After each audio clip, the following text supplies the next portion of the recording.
kritis G37.0. Pengertiannya adalah laringritis atau radang pita suara adalah kondisi di mana pita suara membengkak sehingga suara menjadi serak. Pita suara adalah lipatan membran mukosa yang terletak pada laring atau kotak suara. Gejalanya yaitu sakit tenggorokan, demam, suara serak atau parau. Terus pembengkakan kelenjar di sekitar leher, tenggorokan kering atau gatal, pembesaran kelenjar getah bening atau kelenjar di leher. Pemeriksaan fisik. Dokter akan melakukan pemeriksaan fisik untuk mengamati gejala. Kemudian untuk pengamatan yang agar lebih jelas, biasanya dokter spesialis THT perlu melakukan laryngoscopy atau biopsi untuk memastikan diagnosis. Selanjutnya ada pemeriksaan penunjang. Apabila dicurigai laringitis disebabkan oleh infeksi bakteri atau jamur, dokter akan melakukan tes swab di bagian tenggorokan dan kemudian sampelnya akan dianalisis di laboratorium. Tes darah juga mungkin akan dilakukan.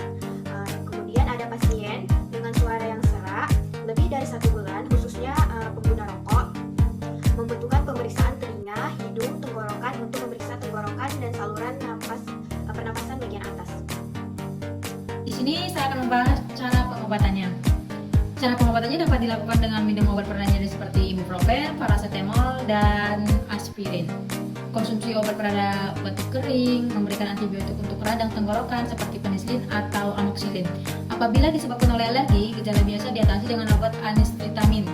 Mengkonsumsi obat-obatan yang menurunkan kadar asam lambung apabila laringitis kronis disebabkan oleh naiknya asam lambung. Obat kortikosteroid untuk mengatasi peradangan pita suara. Terapi bicara untuk mengembalikan suara yang hilang akibat laringitis kronis.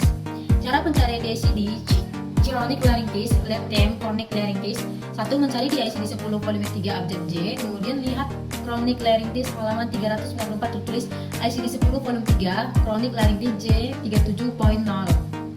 Nah, untuk membuktikannya, kita dapat melihatnya di ICD volume 1 pada kode J37.0 pada halaman 470. Apakah terdapat chronic laryngitis? Nah, terbukti. J85 sampai J86, kondisi subtraktif dan nekrotik pada saluran pernapasan bagian bawah. Pengertian dari pyotoraks. Pyotoraks adalah penumpukan nanah di rongga pleura, yaitu area di antara lapisan luar paru-paru dengan lapisan dinding dada bagian dalam. Gejalanya yaitu demam, menggigil, keringat berlebih, terutama di malam hari, nyeri dada yang membelut saat menarik napas dalam-dalam, batuk kering, sakit kepala, tubuh mudah lelah, linglung, hilang nafsu makan, napas pendek.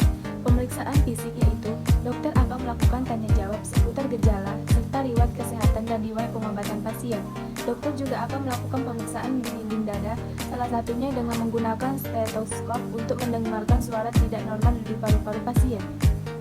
Pemeriksaan penunjang 1. Foto röntgen dan CT scan dada. 2. USG dada. 3. Tes darah. 4. Torakokentensis atau fungsi perawat. Pengobatan adalah infus antibiotik. 2. Torakokentensis atau fungsi perawat. 3. Operasi. Cara pencarian ICD chronic laryngitis lab term. Chronic laryngitis 1. Mencari di ICD 10 volume 3 abjad J, kemudian lihat pyotoraks halaman 547 tertulis ICD 10 volume 3 pyotoraks J86.9. J40 sampai J47 penyakit saluran pernapasan bawah kronis. 2. Bronkiolitis 47. Pengertian bronkiolitis adalah kerusakan dan pelebaran yang tidak normal di bronkus dan saluran pernapasan. Gejala batuk berdahak, batuk berdarah atau hemopetisis, bengek atau mengi, sesak nafas, nyeri dada, nyeri otot, napas berbau, berat badan turun, tubuh terasa lelah, demam dan menggigil, berkeringat di malam hari, dan perubahan pada ujung kuku jari atau clubbing finger. Pemeriksaan fisik. Pada awal pemeriksaan, dokter akan menanyakan gejala yang dialami pasien. Misalnya, seberapa sering pasien batuk dan apakah disertai dahak. Dokter juga akan menanyakan obat yang sedang dikonsumsi dan apakah ada penyakit lain yang sedang atau pernah diderita. Selanjutnya, dokter akan mendengarkan suara di paru-paru pasien menggunakan stetoskop. Suara napas yang dihasilkan oleh saluran pernapasan pada penderita bronkiektasis biasanya tidak normal. Pemeriksaan penunjang, tes darah, pemeriksaan dahak, pemeriksaan fungsi paru-paru, pemeriksaan screening autoimun, pemeriksaan sampel keringat, röntgen atau CT scan pada paru-paru. Di sini saya akan menjelaskan tentang pengobatan dari penyakit chronic rhinitis. Cara pengobatannya adalah minum obat antibiotik, terapi, dan operasi. Cara mencari ICD-nya adalah mencari ICD 10 di volume 3, mencari abjad J, kemudian dilihat bronchitis halaman 84, tertulis di ICD 10 volume 3, yaitu bronchitis J47. Dan kita pastikan lagi di ICD volume 1 terdapat pada kode J47 pada halaman 475 apakah terdapat bronchitis